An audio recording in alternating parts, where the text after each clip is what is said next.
Hi, this is Matt Bernstein with Low Cost Hustle, and today you're going to learn about OptimizePress and what comes with it.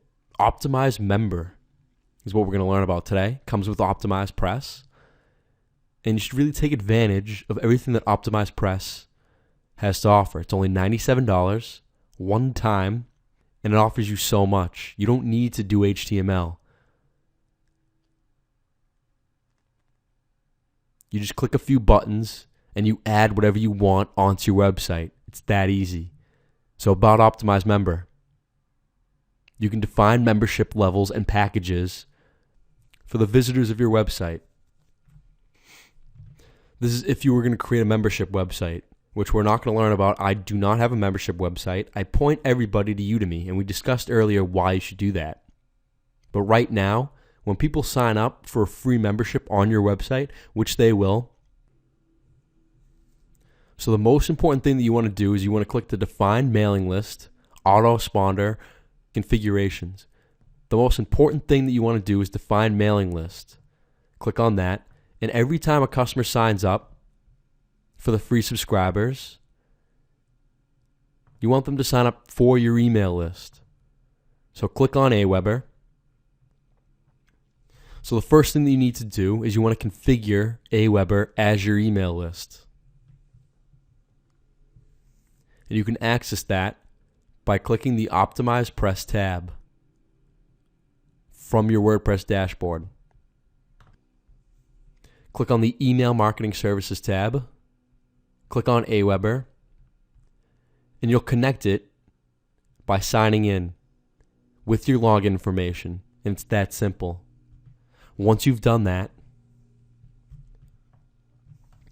click on the OptimizeMember tab again. And underneath, click General Options. Click on the Define Mailing List.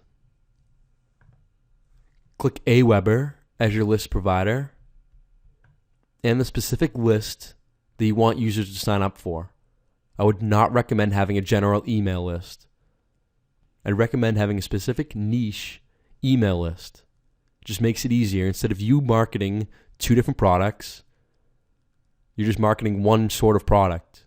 So in the beginning, I had a general email list where I was marketing both my e-commerce and my investing information to visitors who signed up for the email list. This didn't work out as well.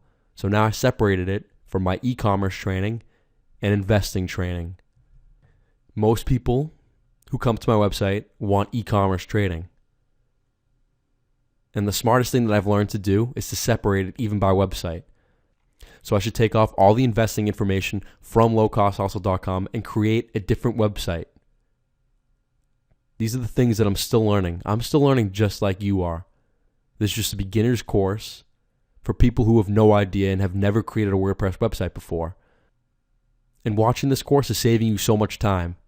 You are smart enough to figure it out, but you'd make mistakes along the way. At least I know I did. So now you have the step-by-step process and the specific tools that I used in order to make a great website such as lowcosthustle.com. So thank you so much for listening. This has been a lecture about OptimizeMember. This has been Matt Bernstein with Low Cost Hustle. You have a great day.